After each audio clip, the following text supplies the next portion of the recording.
Well, May is here and it's National Foster Care Month. And right here in the Southern Tier, Chemung County has over 90 kids in the foster care system. So there's a lot of fact from fiction, and we want to separate that for you. WENY's Logan Wilson takes a look inside the area's foster care system and joins us now with more. Logan? Renata, 51% of adults who spent time in foster care as children are unemployed. Only 54% receive a high school diploma, but foster parents here in Chemung County, along with the Department of Social Services, are working to change those statistics. There was a student who came into school and they were in foster care, and I thought, oh, they need more support, they need help, and so I wanted to do that.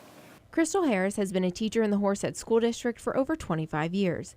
She's also a mother and a foster mom to 2 children under the age of 5.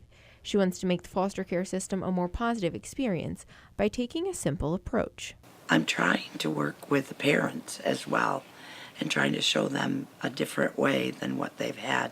So often parents they don't have any training either. You know, they're just reliving what they had as a child. According to Angel's Foster Family Network, 84% of foster children become parents too soon, exposing their children to a repeated cycle of neglect and abuse. And so it's really important to break that cycle and give parents ideas on how to run a family and how to spend their money and things like that. And the mothers and fathers that I've worked with have been very open to it. Harris works with the biological parents on ways they can become better parents.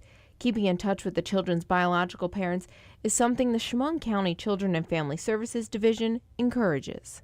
We find that there's better outcomes for children and their families if the foster parent works with the birth parent, whether it's the foster parent is supervising visits, they're coaching them, then we see that as a long-lasting relationship. At the end of 2014, 53% of children in the state of New York were on a permanency plan to return home.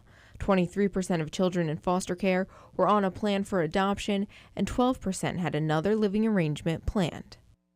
About 85 to 90% of the time, if a child does become freed, the foster family that has them does adopt. We do have a couple of families that really are in it just to foster and not to adopt. For those parents who might be interested in fostering and not adopting, but are worried about getting attached, well, Harris has a message for you. A lot of people talk about that they couldn't be foster parents because they couldn't say goodbye. But at the same time, how can you not give love to a kid that needs some love and stability just because you might be the one that gets hurt? Harris has been a foster parent for a couple years and says being one is one of the most rewarding parts of her life. When you walk in the room and they turn around and look at you and they just run with their arms up and say, Nana, Nana, Nana, it's just that, exciting part. I think, just my 1 or 2 years can make a difference in the road that the kids take. Harris is retiring from the Horsehead School District this year. She will then move to Arizona to help start a foster care school ranch. If you want more information about foster care or becoming a foster parent, head to our website, WENY.com, and click on this story. Reporting in the studio, Logan Wilson, WENY News.